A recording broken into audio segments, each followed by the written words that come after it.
Hello guys, ako nga pala si Jomar Culico.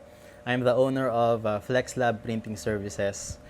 I just wanna share with you a quick story on how the La Fortuna castor oil and velvet balms packaging came to be.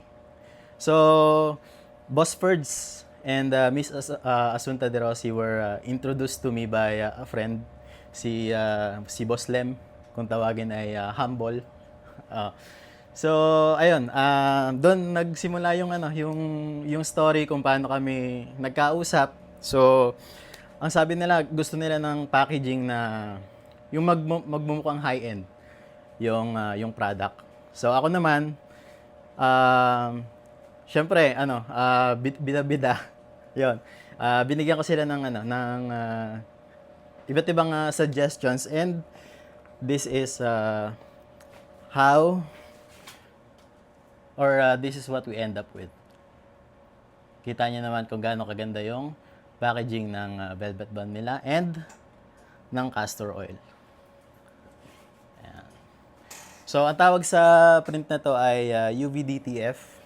So, basically, ano na siya, scratch-proof, waterproof, and kung makikita nyo, yung print niya is mukha siyang naka-print directly sa bote. That's what makes it look like high-end.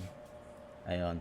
So, ayun, nagpapasalamat ako kay Boss Ferds at kay Miss Asunta De Rossi na ako yung napagkatiwalaan.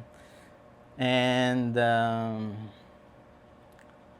ayun, kung gusto niyo mag-avail ng ganitong service sa amin, FlexLab Printing Services, kontakin niyo lang ako. Punta kayo sa Facebook page namin, FlexLab Printing Services. Our contact details are also there. Okay, thank you.